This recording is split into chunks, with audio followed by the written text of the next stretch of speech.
Dear viewers, আপনাদের সবাইকে স্বাগত জানাচ্ছি ক্রিক ট্রেন্ডিং এর এই ভিডিওতে।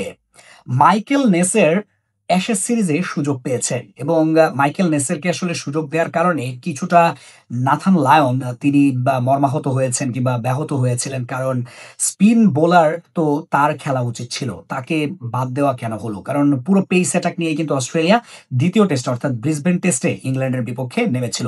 সেই জায়গায় তিনি বলেছিলেন যে, "আসলে এটা আমি চিন্তাই করতে পারিনি যে আমাকে আসলে ড্রপ করা হবে" এবং নেথান লায়নের যে ক্রিকেটিং ইতিহাসে, ক্রিকেটিং ক্যারিয়ারে আসলে খুব একটা বেশি তিনি ড্রপ হননি। এর আগে মনে হয় একবার তিনি ড্রপড হয়েছিলেন এবং ২য় বারের মতো তিনি ড্রপড হয়েছেন। অর্থাৎ তিনি খেলা শুরু করার পর থেকে অস্ট্রেলিয়া তাকে কখনো ড্রপ করেনি। মাত্র একটা টেস্টে ড্রপ করেছিল এবং এই ২য় টেস্টে আবারও ড্রপ করল। সেজন্য কিন্তু তিনি কিছুটা রেগেও গিয়েছিলেন। বাট মাইকেল নেসার তিনি দারুণ বোলিং করলেন। ৩য় ইনিংসে তিনি ৫ উইকেট তুলে নিয়েছেন এবং অস্ট্রেলিয়ার জয়ে বিশাল বড় অবদান রেখেছেন।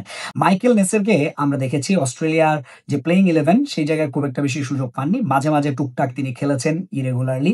আসলে জায়গা কিভাবেই পাবেন? কারণ যে জায়গায় Pat Cummins, Josh Hazlewood, Mitchell স্টার্কের মতো বোলাররা আছে সেই জায়গায় কিন্তু জায়গা করে নেওয়া প্লেইং 11 এ সেটা অনেক বেশি টাফ।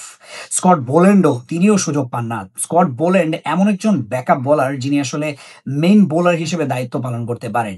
তিনিও খুব একটা বেশি সুযোগ পাচ্ছিলেন না। সেই জায়গায় মাইকেল নেসার তিনিও সুযোগ পাচ্ছিলেন না। বাট এই যে সুযোগটা পেলেন এই ২য় টেস্টে জশ হ্যাজেলউড এবং প্যাট কামিন্স দুজনেই ইনজুরড। সেই কারণে মাইকেল নেসার সুযোগ পেলেন এবং সুযোগ পেয়েই তিনি কিন্তু তার যে ভ্যালুটা সেই ভ্যালুটা বুঝিয়ে দিলেন। এবং আমরা দেখছিলাম ম্যাচ শেষে আসলে নাথান লায়ন যদিও কিছুটা তিনি রাগান্বিত হয়েছিলেন বাট তিনি কিন্তু মাইকেল নেসারকে আসলে জড়িয়ে ধরলেন যে তিনি দলের জন্য এত ভালো একটা পারফরম্যান্স করবেন সেটা আসলে নেথান লায়ন তিনিও হয়তো ভাবেননি। এই প্লেয়ারগুলোই কিন্তু আসলে অস্ট্রেলিয়ার পাইপলাইনে আছে এবং যখন আসলে মিচেল স্টার্ক, প্যাট কামিন্স এবং জশ হ্যাজেলউড রিটায়ার করবেন তখন এরাই আসলে অস্ট্রেলিয়ার ভবিষ্যৎ। Michael Neser, Brendan Doggett, Scott বোল্যান্ডের যদিও বয়স হয়ে গেছে।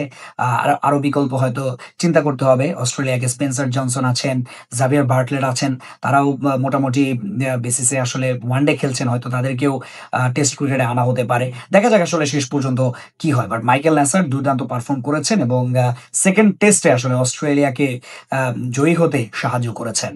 আজকের ভিডিও এ পর্যন্তই। ভিডিওটি যদি ভালো লাগে যারা ইউটিউবে দেখছেন তারা চ্যানেলটিতে সাবস্ক্রাইব করবেন, ভিডিওটিতে লাইক দিবেন এবং কমেন্ট করবেন এবং যারা ফেসবুকে দেখছেন তারা পেজটি ফলো করবেন, ভিডিওটিতে লাইক দিবেন, কমেন্ট করবেন এবং ভিডিওটি শেয়ার করবেন। ধন্যবাদ সবাইকে।